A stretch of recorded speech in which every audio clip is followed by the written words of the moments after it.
manager here at the restaurant. I'm supposed to walk you through the job as our new security guard. From your resume, I can tell that you're already a well-experienced guard.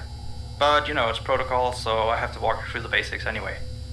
So, let's get started. We have security cameras all around the restaurant, and if you bring up the camera panel, you'll be able to view the feed from each camera by pressing the camera buttons on the minimap. Now, our lights are always off during the night, obviously, because it'd be a waste of power to leave them on all night. So to actually see something on the cameras, you can activate the camera system's night vision mode. You activate night vision by clicking on the button of whatever camera you're currently viewing. So for example, say you want to see what's on camera 1. You bring up the camera panel, you click on the button that says Cam 01, and then to use night vision, you click on Cam 01 again. Once night vision is activated, you can click on any of the other cameras and view them with night vision as well. And you turn it off the same way you turn it on. Now, night vision takes more power than regular vision, so make sure you use it sparingly. Your first priority as a security guard here is to keep an eye on the animatronics. Those are really expensive machines, and we do not want them stolen. And you keep an eye on them through the cameras. We have quite a few animatronics here at Candy's. There's of course the cats Candy and Cindy, there's Chester the chimpanzee, there's the penguins, just lots I tell you. So, you also have 3 security doors in your office, each of which can be closed by pressing the door button by each door. These are here in case you're in some sort of danger, but personally I just use them to shut myself off from the world when I need a break. But don't let me be a role model on that one. You need to remember that closing these doors takes power, and the longer they're closed, the more power they drain. Now, I know that sounds kinda backwards, but you have to trust me on that one. I think it's something about the doors having an automatic fail-safe feature in case the power gets cut off, so they open up if there's no more power. All I know for sure is that they do use more and more power the longer they're closed, so you don't want to keep them closed for too long at a time. Now, the reason I keep mentioning the power is because the restaurant uses a backup power generator at night, which only has a certain amount of juice in it. So anything from viewing the cameras to using the security doors takes power.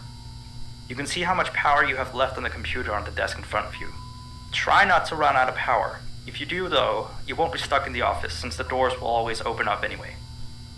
Oh, and one last thing. The animatronics aren't completely turned off at night, so they might start walking around a bit. But just be careful not to let any of them into the office, because we have stuff in there we don't want damaged or anything. Though don't bother with the ticket booth door, they won't attempt to get in through there. That should be all. You'll hear from me again on your next shift. Have a good night.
message.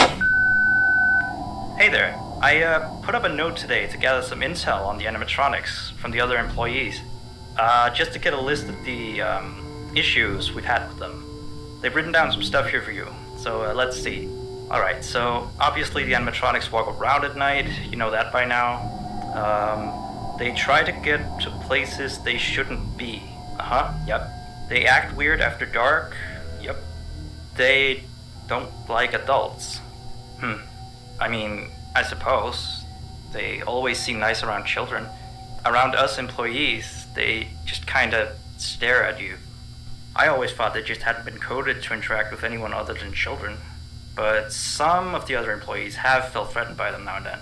But I know that some of them are also superstitious morons. So who knows if they just became scared when the animatronic looked at them in the eyes or something. Anyway, one last thing on the list here.